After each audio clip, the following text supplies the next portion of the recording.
ಸ್ನೇಹಿತರೆ, active brain, subconscious brain ವಿಚಾರ ಇಷ್ಟೇ. ಕಾನ್ಷಿಯಸ್ ಮೈಂಡ್, ಸಬ್ಕಾನ್ಷಿಯಸ್ ಮೈಂಡ್ ಎರಡು ಮೇಜರಾಗಿ ತಗೋತೀವಿ ನಾವು. ಇನ್ನು ಅನ್ಕಾನ್ಷಿಯಸ್ಸು ಅದು ಇದು ತುಂಬ ಅದು ಟ್ರೀಟ್ಮೆಂಟಲ್ಲಿ ಬಳಸ್ತಾ ಬರ್ತೀವಿ. ಬಟ್ ಜನರಲ್ ಸೈಕಾಲಜಿನಲ್ಲಿ ನಾವು ಕಾನ್ಷಿಯಸ್, ಸಬ್ಕಾನ್ಷಿಯಸ್ ಗೊತ್ತಿದ್ರೆ ಸಾಕು. ಕಾನ್ಷಿಯಸ್ ಅಂದರೆ ನಮಗೆ ನಿದ್ದೆಯಿಂದ ಎಚ್ಚರ ಆದಮೇಲೆ ಏನೆಲ್ಲ ಮಾಡ್ತೀವಿ ಮಲಗೋವರೆಗೂ, ಆ ಪ್ರಜ್ಞಾ ಅವಧಿಯಲ್ಲಿ ಮಾಡುವ ಎಲ್ಲ ಚಟುವಟಿಕೆಗಳನ್ನು ವಿ ಕಾಲ್ಡ್ ಕಾನ್ಷಿಯಸ್. ಹಾಗಂತೇಳಿ ಎಚ್ಚರ ಇರುವಾಗ ಸಬ್ಕಾನ್ಷಿಯಸ್ ಕೆಲಸ ಮಾಡೋವಲ್ಲ, ಎಚ್ಚರ ಇದ್ದಾಗಲೂ ಸಬ್ಕಾನ್ಷಿಯಸ್ ಕೆಲಸ ಮಾಡುತ್ತೆ. ಸಬ್ಕಾನ್ಷಿಯಸ್ಗೆ ನಿದ್ರೆ ಎಚ್ಚರ ಅನ್ನೋ ಭೇದ ಭಾವ ಇಲ್ಲ. ಬಟ್ ಕಾನ್ಷಿಯಸ್ಗೆ ನಿದ್ರೆ ಎಚ್ಚರ ಅನ್ನೋದು ಗೊತ್ತಿರುತ್ತೆ. ನಿದ್ರೆ ಮಾಡುವಾಗ ಕಾನ್ಷಿಯಸ್ ಮೈಂಡ್ ವರ್ಕ್ ಮಾಡಲ್ಲ, ಎಚ್ಚರ ಇದ್ದಾಗ ಮಾತ್ರ ವರ್ಕ್ ಮಾಡುತ್ತೆ. ಅದರ ಪರ್ಸೆಂಟೇಜ್ ಹೇಳಿದ್ನಲ್ಲ, ಒಂದು 10% ಅಷ್ಟೇ. ಇನ್ನು 90% ಸಬ್ಕಾನ್ಷಿಯಸ್ ಮೈಂಡ್ ಇರುತ್ತೆ. ಲಾಂಗ್ ಟರ್ಮ್ ಮೆಮೊರಿ ಬೇಕಾ, ಸಬ್ಕಾನ್ಷಿಯಸ್ ಮೈಂಡ್. ಹ್ಯಾಬಿಟ್ಸ್ ಡೆವಲಪ್ ಆಗಬೇಕಾ, ಸಬ್ಕಾನ್ಷಿಯಸ್ ಮೈಂಡ್. ಬಿಲೀಫ್ ಸಿಸ್ಟಮ್, ವಿಶ್ವಾಸ, ನಂಬಿಕೆ ಬರಬೇಕಾ, ಸಬ್ಕಾನ್ಷಿಯಸ್ ಮೈಂಡ್. ಡ್ರೀಮ್ಸ್ ಕ್ರಿಯೇಟ್ ಆಗಬೇಕಾ ಅಂದರೆ ಒಂದು ದೊಡ್ಡ ಕನ್ಸನ್ ಕಾಣಬೇಕಾ, subconscious mind. Law of attraction, magnetism ಎಲ್ಲದೂ ಸಬ್ಕಾನ್ಷಿಯಸ್ ಮೈಂಡಲ್ಲಿರುತ್ತೆ. ಕೇವಲ ನೋಡು, ಕೇಳು, ತಿಳ್ಕೊ, ಪ್ಲ್ಯಾನ್ ಮಾಡು, ಆ್ಯಕ್ಟಿವ್ ಆಗಿರು, ಇದೆಲ್ಲವೂ ಆ್ಯಕ್ಟಿವ್ ಮೈಂಡು ಅಥವಾ ಕಾನ್ಷಿಯಸ್ ಮೈಂಡಲ್ಲಿರುತ್ತೆ. ಹಾಗಾಗಿ ನಮಗೆ ಇವೆಲ್ಲ ಡೆವಲಪ್. ಈಗ 5 ಗಂಟೆಗೆ ಹೇಳ್ರಿ ಅಂದರೆ ಫಸ್ಟ್ ದಿನ ನಮ್ಮ ಯೂಟ್ಯೂಬು ಇದೇ ಬೂಟ್ ಕ್ಯಾಂಪ್ಗೆ ಫಸ್ಟ್ ದಿನ 11,000ವರೆಗೂ ಬಂದರು. 2ನೇ ದಿನ 10,000, 3ನೇ ದಿನ 9,000, down down down. Because habits ಆಗಲೇ ಇಲ್ಲ, ಅದು ಸಬ್ಕಾನ್ಷಿಯಸ್ ಮೈಂಡ್ ಆ್ಯಕ್ಟಿವೇಟ್ ಆಗಲೇ ಇಲ್ಲ. ಅಷ್ಟು ಬೇಗ ರಿಟೈರ್ಡ್. ಇಷ್ಟು ಬೇಗ ರಿಟೈರ್ಡ್ ಆದರೆ how can you get the success? ಹಾಗಾಗಿ ಈ ವಿಚಾರ ಗೊತ್ತಿರಬೇಕು. ಸಬ್ಕಾನ್ಷಿಯಸ್ ಮೈಂಡ್ ಅಂದರೆ ಒಳ ಮನಸ್ಸು ಅಂತ. ಮನಸ್ಸಿನ ಒಳಗೆ ಒಂದು ಮನಸ್ಸಿದೆ. ಅದ್ರ ಬಗ್ಗೆ ತುಂಬ ವಿಸ್ತೃತವಾಗಿ ಡಿಸ್ಕಸ್ ಮಾಡ್ತಾ ಬರೋಣ.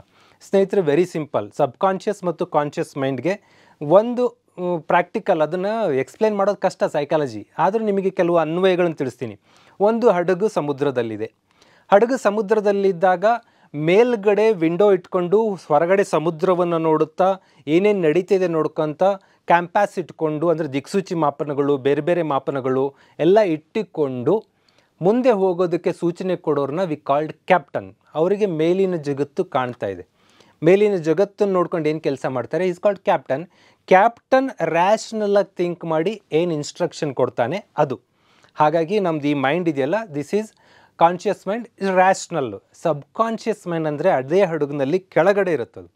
ಆ ಕೆಳಗಡೆ ಇರುವ engine part of the ship ಇರುತ್ತಲ್ಲ, ಅಲ್ಲಿ ಸುಮಾರು 8-10 ಜನ ಆಪ್ರೇಟರ್ಸ್ ಇರ್ತಾರೆ. ಅವರು ಹೆಚ್ಚು ರೈಸ್ ಮಾಡಿರಿ, ಸ್ಪೀಡ್ ಜಾಸ್ತಿ ಮಾಡಿರಿ, ಬ್ರೇಕ್ ಅಪ್ಲೈ ಮಾಡಿರಿ, ಹೆಚ್ಚು ಫ್ಯೂಯಲ್ ಮಾಡಿರಿ, ಏನೇನು ಮೇಲಿಂದ ಕ್ಯಾಪ್ಟನ್ ಇನ್ಸ್ಟ್ರಕ್ಷನ್ ಕೊಡ್ತಾನೋ ಅದನ್ನು ಫಾಲೋ ಮಾಡ್ತಾ ಇರ್ತಾರೆ. ಅವ್ರಿಗೆ ಏನೂ ಗೊತ್ತಿರಲ್ಲ. ಮುಂದ್ಗಡೆ ಒಂದು ಐಸ್ಬರ್ಗ್ ಇದೆ, ಅದಕ್ಕೋಗಿ ಹೊಡೆದು ಬಿಡುತ್ತಾ ಗೊತ್ತಿಲ್ಲ ಅವರಿಗೆ. ಕ್ಯಾಪ್ಟನ್ ಸ್ಪೀಡ್ ಮಾಡು ಮಾಡ್ತಾ ಇರ್ತಾರೆ, ಕ್ಯಾಪ್ಟನ್ ಬ್ರೇಕ್ ಹಾಕು ಹಾಕ್ತಾ ಇರ್ತಾರೆ, ಕ್ಯಾಪ್ಟನ್ ಸ್ಲೋ ಮಾಡು ಮಾಡ್ತಾ ಇರ್ತಾರೆ. ಇಷ್ಟೇ ಕೆಲಸ. ಸಬ್ಕಾನ್ಷಿಯಸ್ ಮೈಂಡ್ ಅದು ಇರ್ರ್ಯಾಷನಲ್. ನೀನು ಸ್ಪೀಡ್ ಮಾಡು ಅಂದರೆ ಸ್ಪೀಡ್ ಮಾಡುತ್ತೆ, ಸ್ಲೋ ಮಾಡು ಅಂದ್ರೆ ಮಾಡುತ್ತೆ. ನೀನು ಖುಷಿ ಪಡು ಅಂದರೆ ಖುಷಿ ಪಡುತ್ತೆ, ನೋವು ಪಡು ಅಂದರೆ ನೋವು ಪಡುತ್ತೆ. ಅದಕ್ಕೆ ಖುಷಿ ನೋವು ಯಾವುದು ಗೊತ್ತಿಲ್ಲ, ಮೇಲಿಂದ ಏನು ಸಿಗ್ನಲ್ಸ್ ಕಳಿಸ್ತಿರೋ ಅದನ್ನ ಒಪ್ಕೊಳ್ಳೋದಷ್ಟೇ ಗೊತ್ತಿರುತ್ತೆ. ಹಾಗಾಗಿ ಸಬ್ಕಾನ್ಷಿಯಸ್ ಮೈಂಡು ವಿವೇಚನೆ ಇಲ್ಲ ಅನ್ನೋದು ನಿಮಗೆ ಗೊತ್ತಿರಬೇಕು. ನೀವು ಮೇಲಿನ ಮೈಂಡಿಂದ ಏನೇನು ಇನ್ಸ್ಟ್ರಕ್ಷನ್ಸ್ ಕೊಡ್ತೀರೋ ಅದನ್ನು ರಿಸೀವ್ ಮಾಡಿಕೊಂಡು ಅದು ಕೆಲಸ ಮಾಡ್ತಾ ಇರುತ್ತೆ. ಸ್ನೇಹಿತರೆ, ವೆರಿ ಸಿಂಪಲ್. ಸಬ್ಕಾನ್ಷಿಯಸ್ ಮೈಂಡ್ ಹೇಗೆ ವರ್ಕ್ ಮಾಡುತ್ತೆ ಇಷ್ಟೇ. ಒಳ್ಳೆಯದನ್ನು ಯೋಚನೆ ಮಾಡಿದರೆ ಒಳ್ಳೆಯದು ನಡೆಯುತ್ತದೆ, ಬಿಕಾಸ್ ಅದು ನಡೆಸುತ್ತೆ. ಅದೇ ಥರ ಕೆಟ್ಟದ್ದನ್ನು ನೆನೆದರೆ ಕೆಟ್ಟದ್ದು ನಡೆಯುತ್ತದೆ, ಕೆಟ್ಟದ್ದನ್ನು ಯೋಚನೆ ಮಾಡಿದ್ರೆ ಕೆಟ್ಟದಾಗುತ್ತೆ. ನಮ್ಮ ಮನಸ್ಸು ಕಾರ್ಯನಿರ್ವಹಿಸೋದೇ ಇದೇ ಥರ. ಸಿಂಪ್ಲಿ ಇದೊಂದು ಬ್ಯಾರನ್ ಲ್ಯಾಂಡ್, ಒಂದು ಖಾಲಿ ಜಾಗದ ಥರ. ಖಾಲಿ ಜಾಗದಲ್ಲಿ ಹೋಗಿ ನೀವು ಬೀಜವನ್ನು ಹಾಕಿ ಬೆಳೆಯನ್ನೂ ತೆಗೆದುಕೋಬೋದು, ಹುಲ್ಲಿನ ಬೀಜಗಳನ್ನು ಹಾಕಿ ಕಳೆಯನ್ನೂ ಬೆಳೆಸ್ಕೋಬೋದು. This depends on you. ನೋಡಿರ್ಬೋದು ಎಷ್ಟು ಜನ ಒಳ್ಳೊಳ್ಳೆ ಹ್ಯಾಬಿಟ್ಸ್ ಬೆಳೆಸ್ಕೊಂಡು ಎಷ್ಟು ಸಕ್ಸಸ್ಫುಲ್ ಪೀಪಲ್ ಆಗ್ತಾರೆ, ಎಷ್ಟು ಜನ ವರ್ಸ್ಟ್ ಹ್ಯಾಬಿಟ್ಗಳು ಬೆಳೆಸ್ಕೊಂಡು ಅತ್ಯಂತ ಸ್ಲಮ್ ಜೀವನ ಮಾಡ್ತಾ ಇರ್ತಾರೆ. ಸಿಂಪ್ಲಿ ಇಷ್ಟೇ. ಒಳ್ಳೆಯದು ಯೋಚನೆ ಮಾಡಿದ್ರೆ ಒಳ್ಳೆಯದಾಗತ್ತೆ, ಕೆಟ್ಟದನ್ನು ಯೋಚನೆ ಮಾಡಿದ್ರೆ ಕೆಟ್ಟದಾಗತ್ತೆ. ನೀವು ಜಾಗೃತವಾಗಿ ಒಂದು ವಿಷಯವನ್ನು ನಿಜ ಎಂದು ನಂಬಿದರೆ, ಅಂದರೆ ಕಾನ್ಷಿಯಸ್ ಮೈಂಡಲ್ಲಿ ಇದಕ್ಕೆ ಸತ್ಯನೇ ಆಗಬೇಕು ಅಂತ ಇಲ್ಲ, ಜಸ್ಟ್ ನಂಬಿಕೆ ಮೇಲೆ ಡಿಪೆಂಡ್. ಇದು ಜಾಗೃತವಾಗಿ ನಂಬಿದರೆ ಸಾಕು ನೀವು ಸರಿ ಅಂತ, ಅದು ನಿಜನೋ ಸುಳ್ಳೋ ಕೇಳಲ್ಲ, ಅದು ಒಪ್ಕೊಂಡ್ಬಿಡತ್ತೆ. ಸಿಂಪ್ಲಿ ಸೂಪರ್ಸ್ಟಿಷನ್ ಎಲ್ಲ ಇದ್ರ ಬೇಸಲ್ಲೇ ನಡೆಯೋದು. ಹೀಗಾಗುತ್ತೆ ನೋಡಿ, ಹಾಗಾಗುತ್ತೆ ನೋಡಿ ಅಂತ ಹೇಳ್ತಾ ಇರ್ತಾರೆ ಅವರು. ಅವ್ರು ಹೇಳಿದ್ದನ್ನೇ ಇವ್ರು ನಂಬ್ತಾರೆ, ನಂಬಿದ ಪ್ರಕಾರ ಅದು ಕೆಲಸ ಮಾಡೋಕ್ಕೆ ಸ್ಟಾರ್ಟ್ ಮಾಡುತ್ತೆ. ಸುಪ್ತ ಮನಸ್ಸು ನಿಜ ಅಂತ ಒಪ್ಕೊಳ್ಳುತ್ತೆ, ಅದೇ ಥರ ವರ್ಕ್ ಮಾಡುತ್ತೆ. ಹಾಗಾಗಿ ಇದಕ್ಕೆ ಸರಿ ತಪ್ಪು ನಿಜ ಸುಳ್ಳು ಗೊತ್ತಿರಲ್ಲ. ಏನು ಇನ್ಸ್ಟ್ರಕ್ಷನ್ ಕೊಡ್ತೀರೋ ಅದನ್ನು ಫಾಲೋ ಮಾಡುತ್ತೆ.